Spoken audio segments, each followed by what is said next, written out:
नमस्कार दोस्तों, आपका स्वागत है हमारे चैनल सुनील व्लॉग पर। एक समय की बात है, एक छोटे से गांव में जो हरे भरे पहाड़ियों के बीच बसा था, वहां गरीब किसान रहते थे। वे अपनी छोटी सी जमीन पर मेहनत करके जीवन यापन करते थे। उनके पास धन की कमी थी, लेकिन वे अपने सहानुभूति और एक दूसरे की मदद करने की भावना के लिए जाने जाते थे। एक दिन एक यात्री गांव से गुजरा।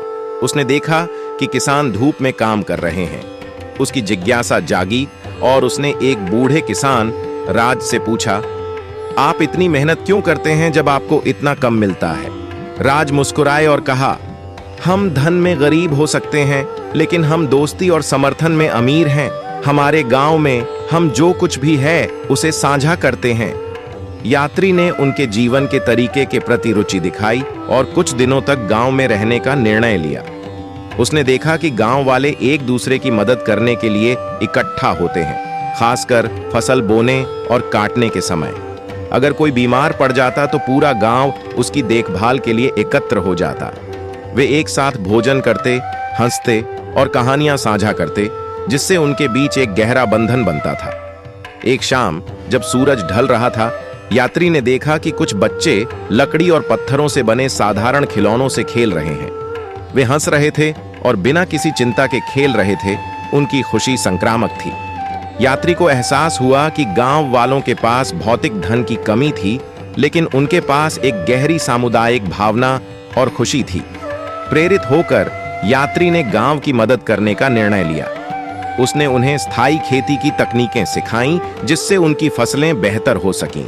समय के साथ गांव वाले सीख गए कि कैसे अपनी जमीन को बेहतर तरीके से उगाएं और उनकी फसलें बढ़ने लगीं। अपने नए कौशल के साथ गांव वाले प्रॉस्पर करने लगे। उन्होंने अपनी अतिरिक्त फसल का उपयोग उन सामानों के लिए किया जो वे स्वयं नहीं उगा सकते थे, और उन्होंने अपने बच्चों के लिए एक छोटा स्कूल भी बनाया। फिर भी जैसे जैसे वे अमीर होते गए, उन्होंने एक दूसरे की मदद और साझा करने के महत्व को नहीं भुलाया। कुछ सालों बाद जब यात्री फिर से गांव में आया, तो उसे गर्म मुस्कान और खुले हाथों से स्वागत किया गया। गांव वाले फल फूल रहे थे, लेकिन उनके दिल वहीं थे। वे अब भी एक दूसरे की मदद करने के लिए इकट्ठा होते और एक दूसरे की सफलताओं का जश्न मनाते थे। यात्री ने मुस्कुराते हुए कहा, आपने मुझे दिखाया है कि असली धन यह नहीं है कि आपके पास क्या है, बल्कि यह है कि आप दूसरों के साथ क्या साझा करते हैं। इस तरह छोटे से गांव ने न केवल समृद्धि पाई, बल्कि प्रेम और दया के बंधनों में बंधे रहने के कारण भी जीवन में खुशी और संतोष पाया।